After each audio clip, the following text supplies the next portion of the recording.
Mic check 1 2. Mic check 1 2. Mic check 1 2.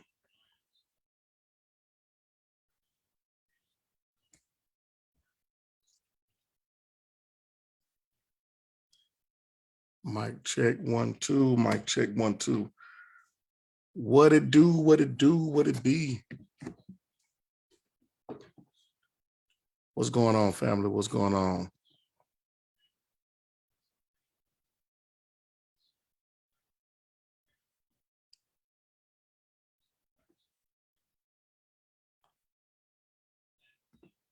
What's going on? What's going on? What's going on, everybody? What's going on? What's going on? Blessings to you. Shalom, grace, peace to everybody out there. What's going on with you? What's going on, family? I know it's a couple of y'all that jumping on here, just waiting on the live to kick off. And want to look at some things here, man. Just look at some things really quick. Look at really quick. It seems like all these old teachings pop back up, whether they are within the conscious community, whether in the Kemetic community, whether in the Israelite community. It seems as though many of us seems to be hearing these things and seeing these things that we had to deal with like 6 years ago. So since they want to rehash or try to come back up, I want to just kind of deal with these things, and hopefully it can edify some brothers and sisters out there. Hopefully it can edify some of y'all. But definitely shout out to everybody that's tuning in.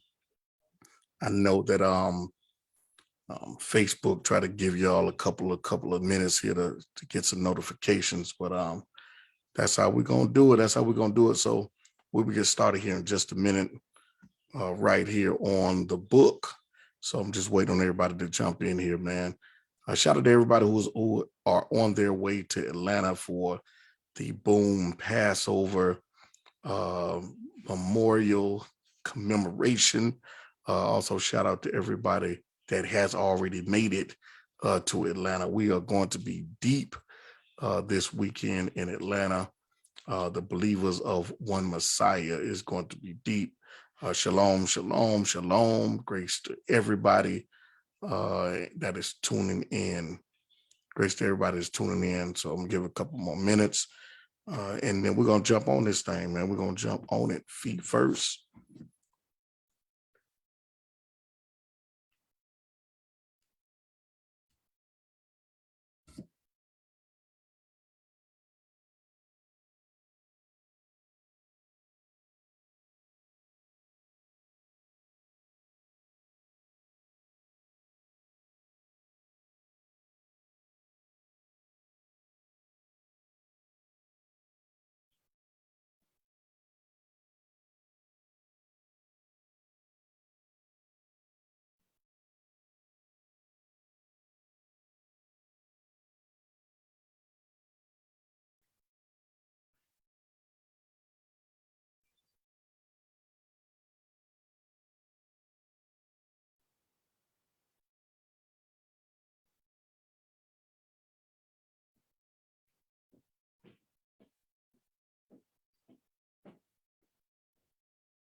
All right.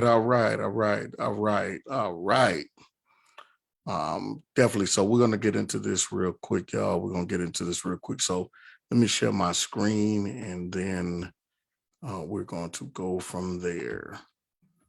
All right. I want to pull up this first video.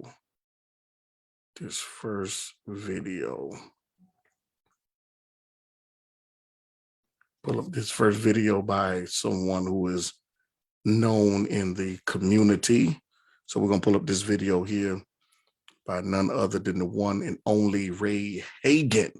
All right, we're going to pull this up, And we're going to look at this thing here so we can, I'm going to let y'all hear what he's talking about. And then we're going to break it down, all right? I'm going to give y'all a couple of links, a couple of information. It's not long. It's a very short teaching. I'm trying to do these teachings in within 30 minutes information and let y'all go do your own research, right? But let's look at this here, all right? If you don't know who Ray Hagin is, I'm going to let you do your own research on that. You can find out who he is. Most of you, especially if you are Baptist in some kind of way, you probably will be drawn to Ray Hagin because of the fact the style of teaching that he has. He was a longtime Baptist preacher before he jumped into the conscious community some years ago, and he has this teaching about Yeshua or Jesus being Serapis. All right, so we're going to look at that real quick. Again, this is a old teaching that has reappeared, and certain terminologies within this, I think that we need to look at and really get an understanding so we can make sure that we understand these terminologies and what's being said, right? So let's get into it, all right? Serapis, they took the name Osiris and combined it with the word Apis, which means the bull. Right. Osiris, it became Serapis. Now here's the deep thing about it. Ptolemy the First tried to incorporate the religion of the Greeks into Egypt by creating the worship of a new god. And this was that god in honor of him called Serapis. Now, it was really a composite deity, as you see here.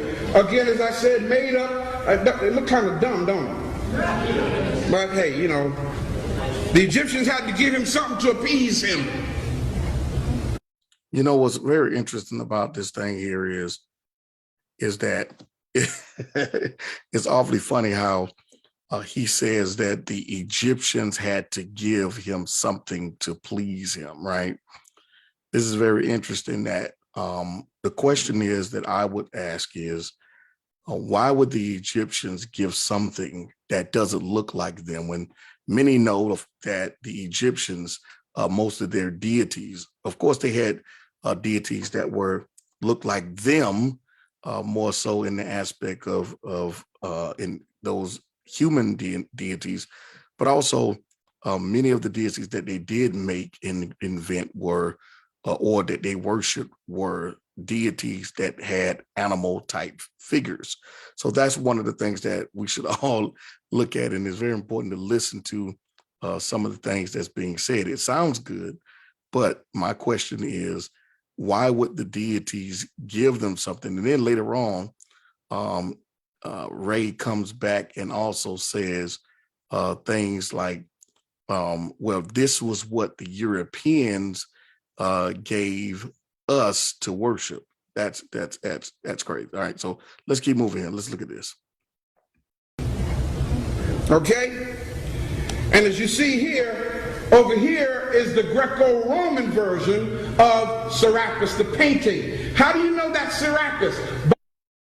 By the cup on top of his head. Right. Y'all see it? Now, what year are we talking here? Greco-Roman, 135 BCE. So this can't be Jesus. Right.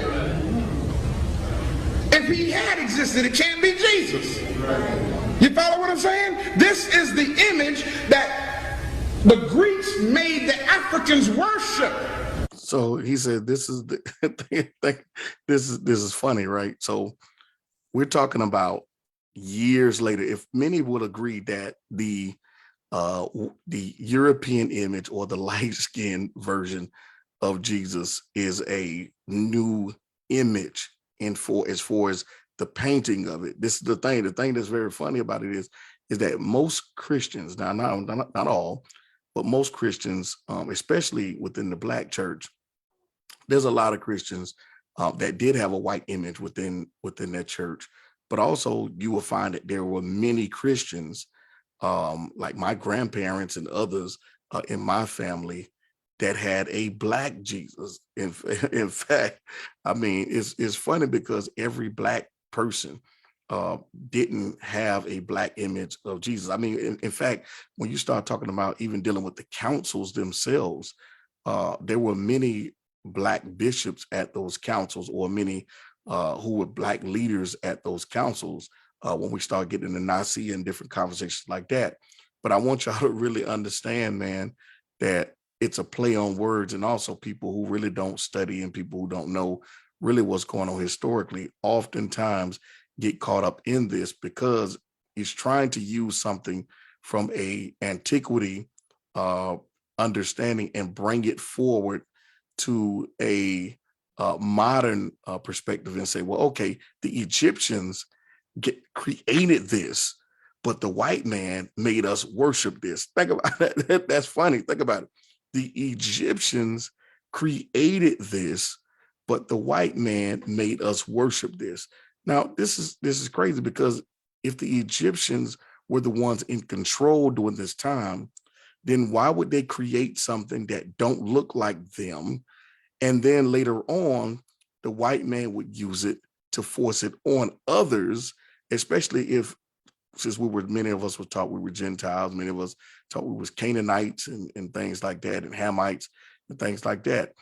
When in fact, it makes no sense for Hamites to create something that looked European in order to worship a god in that time that was European, which would be Serapis, right? That's just funny. So let's keep moving here.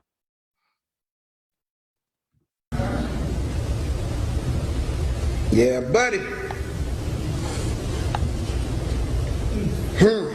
In fact, show you how deep this goes, there was a correspondence from Emperor Hadrian referring to the Alexandrian worshipers. Where's Alexandria? Come on, talk to me. Where's Alexandria? In Egypt, Africa, right? Yes. The Alexandrian worshipers of Serapis, calling themselves what? The bishops of Christ. Now that's deep. There was no Jesus. Now, this is where I want y'all to really pay attention to this, okay? The wording in modern terminology. Of course, back then, I want you to think about this, because we're going to really get into this letter, and is this letter even legit, right? Back then, in Alexandria, Egypt, during the time of Serapis, they would not have called themselves bishops, okay? They would not. That's a more later term that is used later on, way beyond this particular point in time, if we really did our homework and looked at that. But let's just say, for example, they would have called themselves bishops. If you understand the terminology of what bishop is, also, they call themselves Bishop of Christ. Now, most of us in the modern day, we all look at that word Christ and just focus that our total attention on the Messiah, right? Within whether you're Christian or whether you Hebrew, whether you're Israelite, whatnot, when we hear that term Christ, we oftentimes only focus that term being designated to the one that we call our Savior and our Messiah. But here's the thing, here's the truth of that, right? That term Christ can be labeled on particularly any deity, right? From the perspective of, because what the term means, it doesn't necessarily mean that it's like, for example, like the name Jesus, Joshua would be a common name, even within the Israelite community in antiquity, or within the Hebrew community. The name Joshua or Jesus was a common name. Like pretty much a whole lot of people outside of who we deem as the Messiah carried that name, Jesus. So when we start talking about the terminology of Christ, that term simply means anointed one. So whoever deems one who they worship as anointed, they could say Christ and not necessarily be pointing to the Messiah of the Bible, right? So let's look at this. Let me stop sharing my screen real quick. All right, let me see here. I'm gonna stop sharing my screen, and I'm going to share my screen again. And I want to look at some things here. Let's see here where we're at.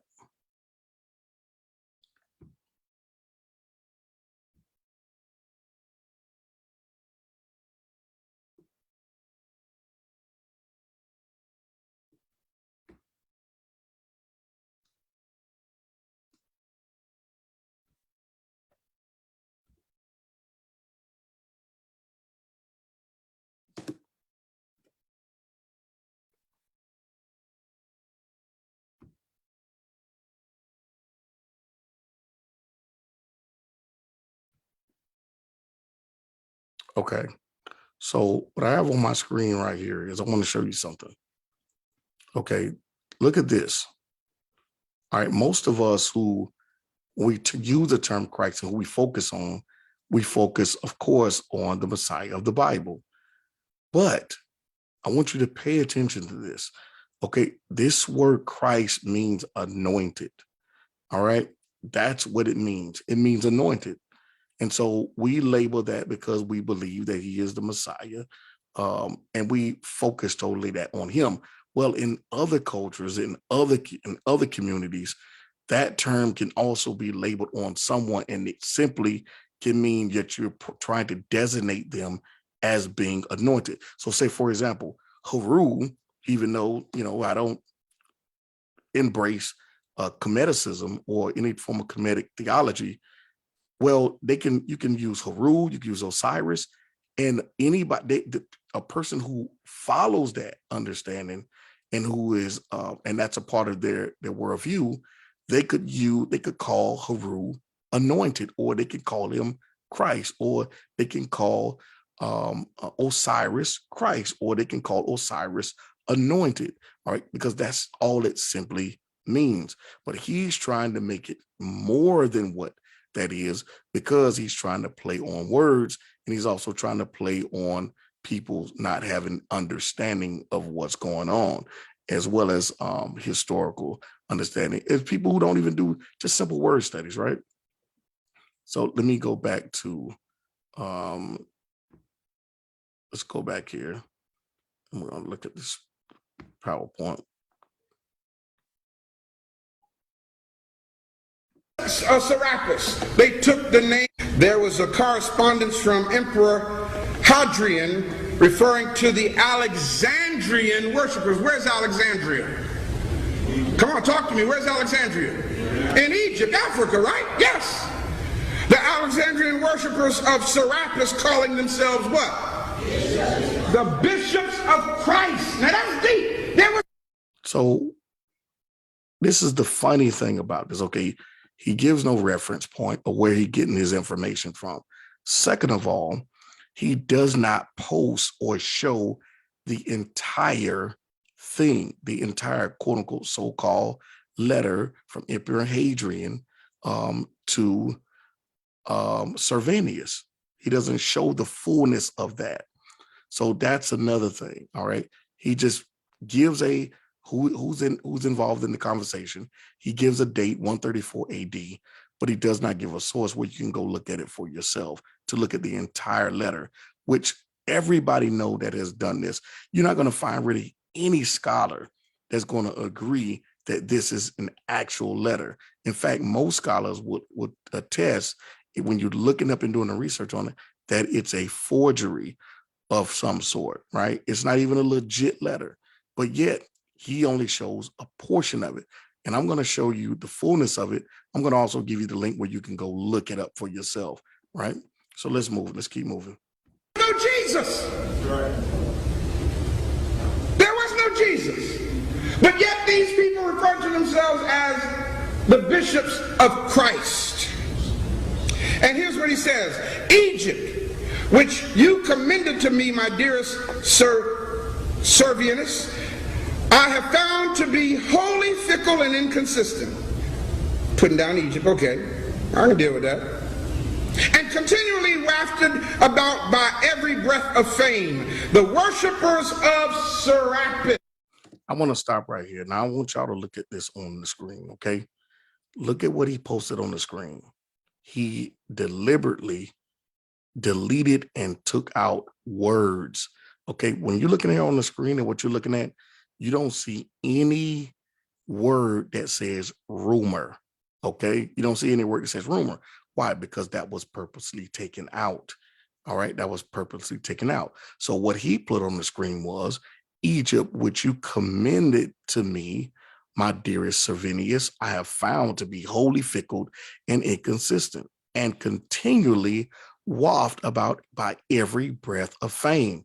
The worshipers of Serapis here are called Christians, and those who are devoted to the god Serapis, I find, call themselves Bishop of Christ.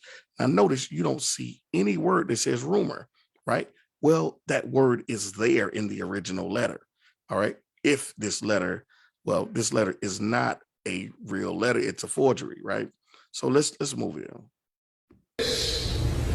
Here are called what?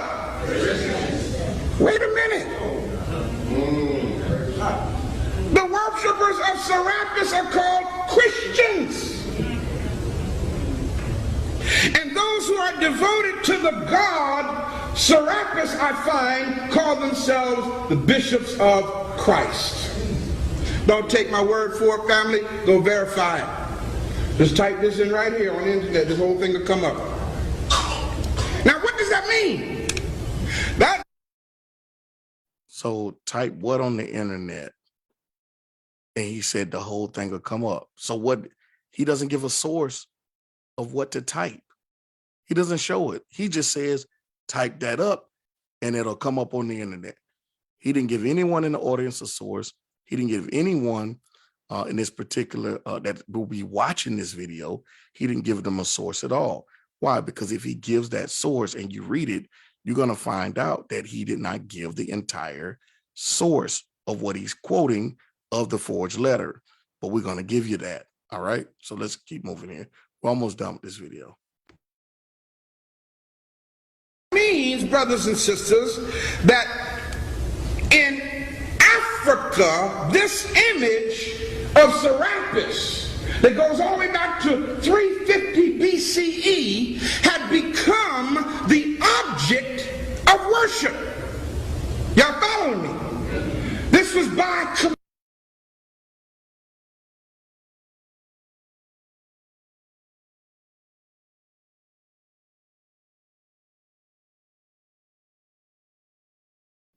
All right. So here's the thing. What he does not also tell you is that even if it was true, this letter, what he doesn't tell you is he makes it seem as though the entire land of Alexandria, the entire city, was actually worshiping Serapis. What he doesn't say is that within the letter, within the forged letter, that it only mentions some, not all. Okay, so let's look at what it says here. It says here, Serapis is a Greco-Egyptian god. The cult of Serapis was introduced during the 3rd century BC on the orders of Ptolemy I of Egypt as a means to unify the Greeks and the Egyptians in this realm. All right, so let's go to the next. Now, here's the letter, okay, and here's the source. So you can go on Historia, okay? If you want to look up Historia Augusta, you can go to right here, penelope.ucchicago.edu, okay? You can go on uchicago.edu, which is penelope.universitychicago.edu. So he does not give you the full source.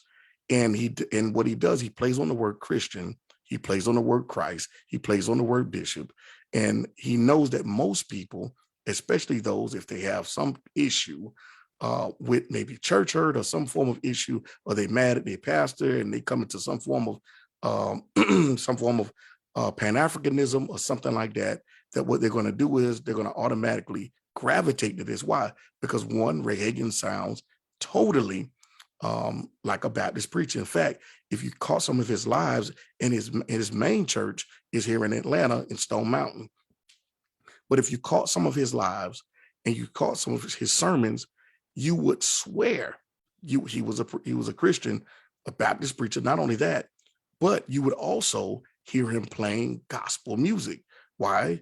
Because he believes that the Bible is good for teaching, but the Bible is an allegory. He doesn't believe that anybody in the Bible existed. He doesn't believe that the Bible has any truth, but he believes that the Bible is good for certain teachings because it have good principles.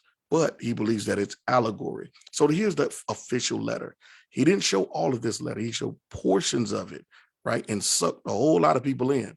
But look what it says here. From Adrian Augustus to Servinius, the council, greeting, the land of Egypt, the praise of which you have been recounting to me, my dear Servinius, I have found to be wholly light-minded, unstable, and blown about by every breath of rumor. Now, he purposely took that out. All right, you're not going to see that in any of that clip that I showed you when he posted the letter that he was claiming he was quoting from, right? So let's read that again. It says, listen to what Adrian says to Servinius. He says, I have found to be light-minded, unstable, blown about by every breath of rumor. So Ray Hagen didn't say this. He made it seem as though Hadrian is giving Servinius a report about something that is officially going on in the land. Not only that, but he makes it seem as though Servinius believes what he's saying. But look what it says. Even though this is a forgery, at the same time, he can't even use or break down or present a good forgery. Basically, he can't even lie straight. So look what it says here. I'm going to read it again. From Hadrian Augustus to Servinius, the council, greeting, the land of Egypt, the praise of which you have been recounting to me. My dear Servinius, I have found to be true. No, that's not what he said. He said, I have found to be wholly like-minded, unstable, and blown about by every breath of rumor. Now, look what it says here. There those who worship Serapis are, in fact, there are those, he didn't say the city, he didn't say the whole entire community or all the people. He said there are those certain people, not all, not everybody. But Ray Hagen would have you to believe that everybody was doing this, that this whole thing was straight up Serapis worship, and that Jesus was Serapis. All right. But let's look what it says here. It says there are those who worship Serapis are in fact Christian. Okay. Now we also understand what the word means. All right. We looked it up even in the Greek, and it means anointed, which means anointed can be placed on any deity. All right. Any deity can be identified as anointed by the people who believe that deity is anointed. So even in this, Serapis would be also called anointed, or Serapis would be also called Christ for those who worship the Serapis. All right. And those who worship him would also be called Christian, or be called those who are anointed, that follow the anointed. All right. So listen what it says here. And those who call themselves bishops. Now, we also, again, I told you that this term would not be loosely used back during that time in Alexandria, Egypt, right? Because one, even though it's not even a Greek word, that's the thing. It's not even a Greek word, okay? So when we start looking at these things, we'll get more into that whole conversation about that later. But look what it says here. It says, who called themselves bishops of Christ, who called themselves the overseers of the anointed, are in fact devotees of Serapis. So some of these people who call themselves anointed, some of these people who call Serapis anointed, are overseers, all right, of Serapis, and they devoted themselves to Serapis. There is no chief of the Jewish synagogue, no Samaritan, no Christian presbyter who is not an astrologer, a soothsayer, or an anointer. Even the patriarch, check this out, even the patriarch himself, when he comes to Egypt, is forced. Wait a minute, hold on. This is the thing that he also left this out. He also left out this thing about the patriarch. All right, look what it says. It says in this this rumored conversation by a forged letter, even the patriarch himself comes to anoint. So if everyone there worships Serapis as though he wants us to believe, then why is the patriarch forced to worship Serapis when he comes to town if he willingly worships Serapis? All right, if everybody is doing it. But look what it says. When he comes to Egypt, is forced by some. Okay, if everybody is worshiping Serapis, then why is it everybody? Why does it have to be some people is forcing him to worship Serapis by others who worship Christ? Now, I'm going to show you within this fullness of this letter that there was a difference between those who worship Serapis and those who also were separate, who worship the true God of Israel. Okay, I'm going to show you that they even knew that they were not even the same sect, like same community. All right, so let's look at this here. Okay, let's look at this breakdown of this letter that he did not show you. Okay, look what it says. I've highlighted and enlarged the words so you'll know what's in the original letter. That word rumor is very powerful. It changes the whole scenario of what he's trying to get people to believe that's not true. Okay, so look what it says here. There was rumor and there's those, meaning some, and this is not even true. Nobody has verified any of this. All they've done was spreading a rumor or herd. There's no verifiable thing. That's why you see him say, I have found to be wholly like-minded, unstable, and blown about by every breath of rumor, right? So, and then we also see the word force there. Now, let's look at this. I want to pull up something here too that I looked up with even in the modern day. If you go to Egypt today, there's so many Egyptian tours that you can sign up for. All right. So this is from one of the tours of Egypt. Okay. Now let's look at this. Look at what Tours of Egypt has to say about Serapis and the Messiah of the Hebrews. All right. Now look what it says here. It says, nevertheless, how great confusion between Serapis and Christ. Now, if Serapis and Christ is the same person, then why is the Tours of Egypt explaining it as though they're two separate?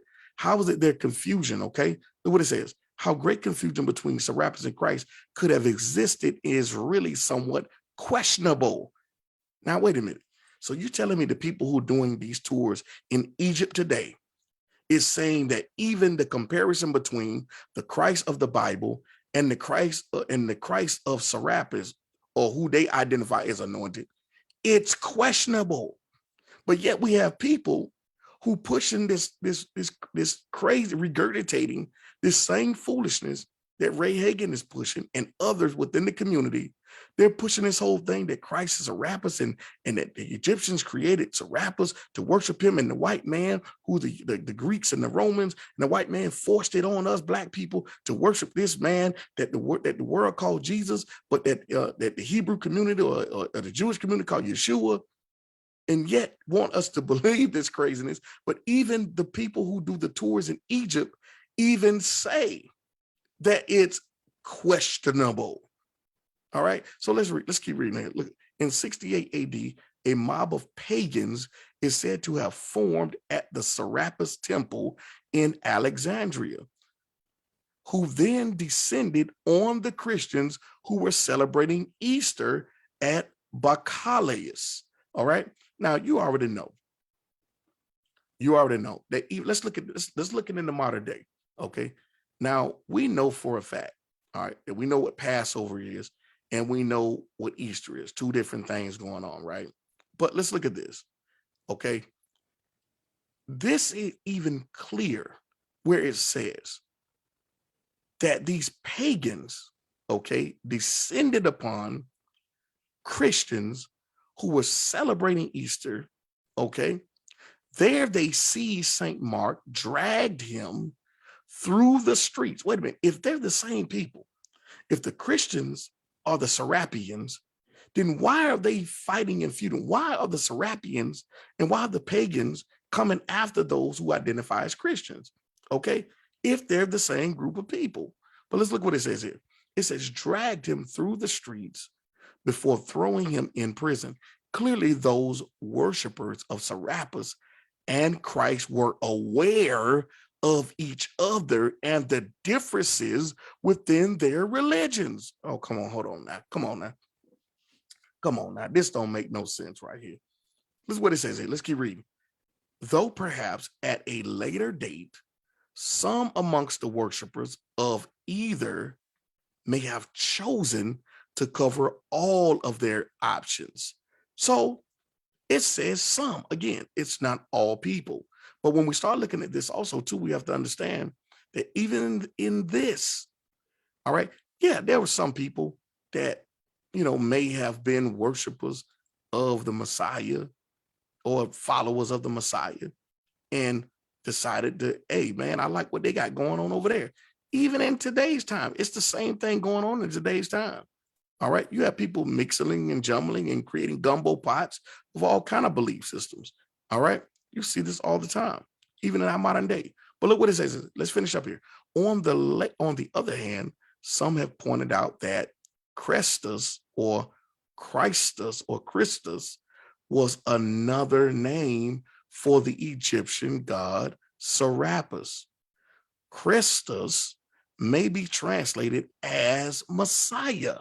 So in their worldview, okay, everyone in every different religion, even in Buddha, they believe. I mean, in Buddhism, they believe Buddha is a Christus. In Hinduism, they believe Hindi is a Christus. All right, so this is just a word that is labeled on those who, within their worldview, believe that their deity is Messiah to them. Okay. Christus may be translated as Messiah, though the term need not apply to any specific Messiah, such as Jesus. It therefore could have simply been applied to Lord Serapis, so that in fact, there was never any connection at all between the early Christians and the worshipers of Serapis. So now this is on the tours of Egypt. These folks don't even believe in the Bible. And yet they're even presenting the truth and the facts of from a whole different position than what Ray Hagen talking about. Okay, so let's move here. So let's look at the entire letter. Let's try to get the entire scope in this section of this letter. All right, which is a forgery. Okay, again, so let's look at this. We're going to go to 5 here. All right, we're going to go to 5 down here. So that way we've already looked at the entire. Matter of fact, I'm going to start from the top. It's not that long. From Hadrian Augustine to Savinius the council, greeting the land of Egypt, the praises of which you have been recounting to me. My dear Savinius, I have found to be wholly light-minded, unstable, and blown about by every breath of rumor. There those who worship Serapis are, in fact, Christians. And those who call themselves bishops of Christ are, in fact, devotees of Serapis. There is no chief of the Jewish synagogue, no Samaritan, no Christian presbyter who is not an astrologer, a soothsayer, or an anointer. Even the patriarch himself, when he comes to Egypt, is forced by some to worship Serapis, by others to worship Christ. They are a folk most seditious, most deceitful, most given to injury, but their city is prosperous, rich, and fruitful, and in it no one is idle. Some are blowers of glass, other makers of paper. All are at least weavers of linen or seem to belong to one craft or another. The lame have their occupations, the eunuchs have theirs, the blind have theirs, and not even those whose hands are crippled or idle. Listen to this. All these people that he named, all these people that this so-called letter is supposed to be about. Look at what it says here about them. It says their only God is money. Wait a minute. So I thought this was about worshiping Serapis. I thought this was about, if this was so much about worshiping Serapis, then how even the people that are of Serapis, how is their God only money? I thought their God was Serapis. I thought the Egyptians created Serapis, okay, and the white man used Serapis to force us to worship the Hebrew Messiah, okay? But clearly in this forged letter, it even says that all those folks, the Serapians and everybody else, they only God is money. And this is the Christians, the Jews, and in fact, all nations adore. So I'm just trying to figure out where's this, why we couldn't get this whole letter here? Why couldn't we get a link to go view the whole letter? Why was we told to just go type it in and it'll come up? No, when you type it in, all kind of foolishness comes up. All right. So this is important, man. All right. And we should just really pay attention to all of this other stuff. I'm not going to even get in later on. I'll get into the next lesson on this whole thing about the allegory deception. You know, I'll get into this whole allegory deception later after this at a later note. But man, listen, I just want to just jump on here. These old things keep popping up. So every so often, you know, we have to address them and look back at them. So that way the next group of people who are coming along, they won't get swept up by this craziness. All right. All right. Blessings to you all, man. Shalom to you all. Take care.